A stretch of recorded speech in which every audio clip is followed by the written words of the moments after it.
Okay, 1 Samuel chapter 23. Man, this is one crazy experience that David is going through. I am put in the comments what you think about this. Are you familiar with these stories of what happened with David and Saul? I think this is part of the scriptures that gets overlooked a lot. We hear Saul is the king, David defeats Goliath, David later becomes the king. I think we kind of glaze over all of this when we're learning these stories about the Bible. So if you've grown up with these stories, not just the story of David and Goliath, but like all these stories of the conflict with Saul and David, I'd love to hear it in the comments. If this is your first time understanding, man, I had no idea that this was even going on between Saul and David, then let me know in the comments. I'd love to hear that, just to get your feedback on those things. We appreciate that very much. So in this chapter, David smites the Philistines and saves Keilah. He continues to flee from Saul, and Jonathan comforts him in Ziph. So Jonathan hasn't been killed yet by his dad. Jonathan's still around. Verse 1, then they told David, saying, behold, the Philistines fight against Keilah, and they rob the threshing floors. Now, the threshing floor is where they go to process the grain so that they can eat it, and they can store it and use it and eat it. So that's where they separate the wheats from the tares, they break off the heads, they get it all separated out from the straw and everything else, basically. So the Philistines are basically defeating, they're winning, their Keilah is struggling with this, basically, and most likely Keilah is a part of the Israelites. You can look them up in the Bible dictionary, and so Jonathan or David's going to go defend him. Verse 2, therefore David inquired of the Lord, saying, shall I go and smite these Philistines? And the Lord said unto David, go and smite the Philistines and save Keilah. So David, through his challenges, has sought to have revelation himself, has sought the will of God on his own. So he's probably humbled. He's probably in pretty, sorrowful, long-suffering, patience, all those kinds of things, very, very humbled. And now he is establishing prayer with God and learning the will of God as well. So in a way, that's a good thing that David has learned that, especially since most of the priests have been killed by Saul now as well. So David is learning, though, how to commune with God himself to learn, which is a good thing. Verse 3, and David's men said unto him, behold, we be afraid here in Judah. How much more then if we come to Keilah against the armies of the Philistines? So they're going, David's men's like, look, it's dangerous enough for us to be here in the land of Judah, but to go over there, it's even worse. And to go up against the Philistines. Verse 4, then David inquired of the Lord yet again, and the Lord answered him and said, arise, go down to Keilah, for I will deliver the Philistines into thine hand. So David's looking for some reassurance here, even though God's already said, yes, go save Keilah. So David wanted some reassurance in behalf of his men. So God says, yes, I'll take care of the Philistines. Don't worry about it. Just go there. Verse 5. So David and his men went to Keilah and fought with the Philistines and brought away their cattle and smote them with a great slaughter. So David saved the inhabitants of Keilah. This has got to be another blow for the Philistines going, oh, yay, David's in a mess. Saul's in a mess. We have an opportunity because the kingdom of Israel is in some tatters here. There are some problems here, some power struggles, some issues. Let's take advantage of this opportunity and go in and start destroying areas and taking over land and enriching ourselves. And then suddenly David's army shows up. David shows up with this army and then just starts slaughtering them. And they're like, oh, crap, this isn't working. We got to back up. We can't do this. David's here. This isn't going to help. This is not the first time they've been destroyed by David. So David wins. David saved the inhabitants of Keilah. Verse 6, and it came to pass when Abiathar, the son of Ahimelech, fled to David to Keilah, that he came down with an ephod in his hand. Okay, and so he's got this stuff with him. Verse 7, and it was told Saul that David was come to Keilah. And Saul said, God hath delivered him into mine hand, for he is shut in by entering into a town that hath gates and bars. So David's in this town of Keilah, and Saul's thinking, I've got him. God has blessed me. I am blessed of God. David's the evil one. I am the good one.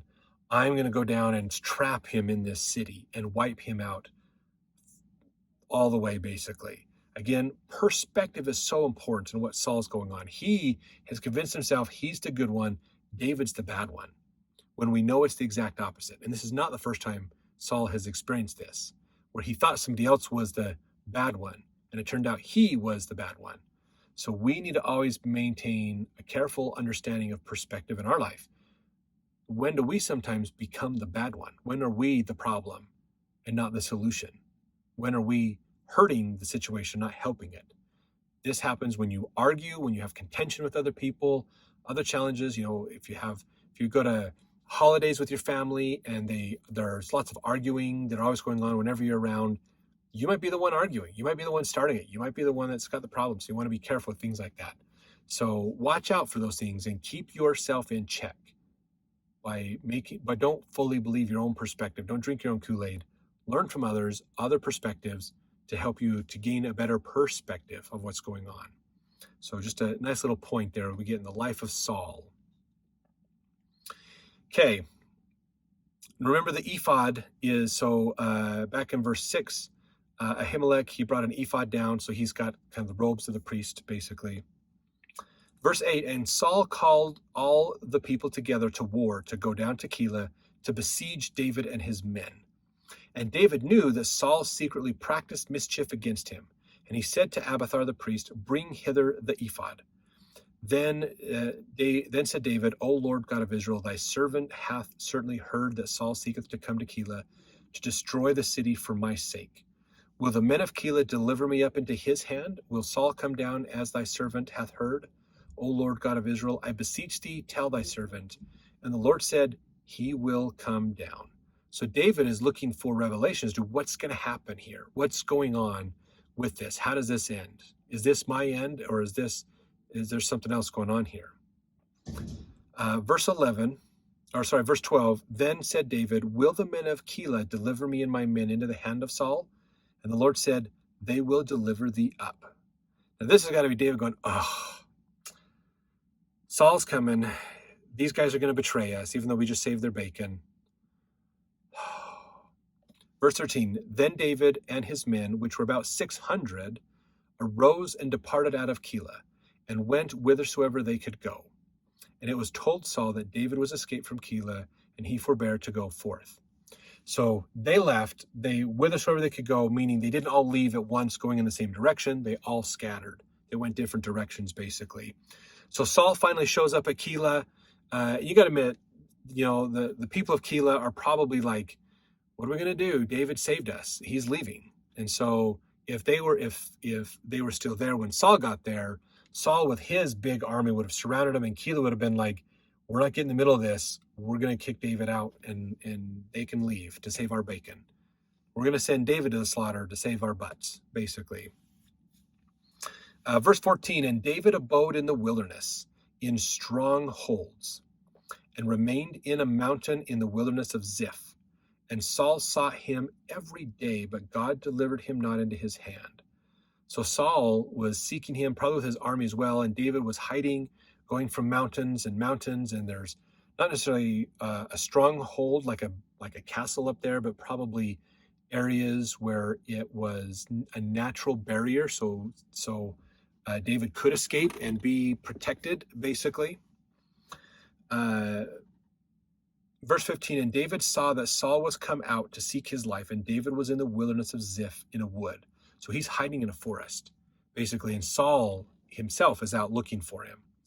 Verse 16, and Jonathan, Saul's son, arose and went to David into the wood and strengthened his hand in God. So Jonathan figured out where Saul was, somehow figured it out. Maybe he talked to some of the men.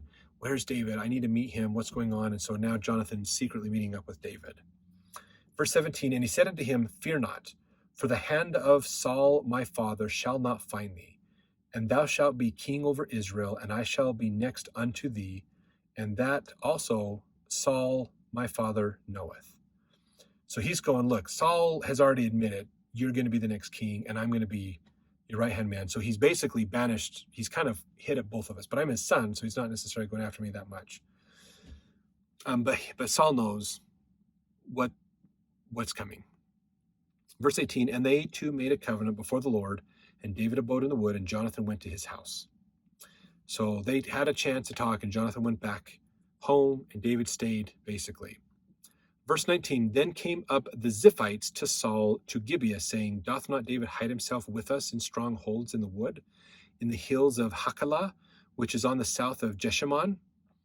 So these are the people that live in these lands that David's hiding in, and they know where he's at because they see him. They probably run into him when they're out hunting or tending to their flocks or doing things in their own land.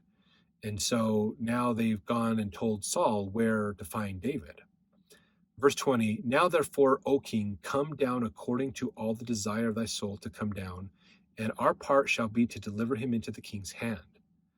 And Saul said, blessed be ye of the Lord, for ye have compassion on me. So now these people are going, the hunt is being hunted. We're going to favor the king. It was probably a political move, strategy on their part to realize, hey, if the king finds out he is hiding among us, he's going to send his armies down and we're going to have a problem. So we're basically going to take care of the king because he's the one in power, and we're going to side with him and not with David. So we're going to help him capture David. And Saul is like, blessed be ye of the Lord. Okay, he's trying to call blessings down, having God bless them for helping him. Realizing Saul has no priesthood authority, and he's been unrighteous, and so he's lost any command and opportunities to talk with God.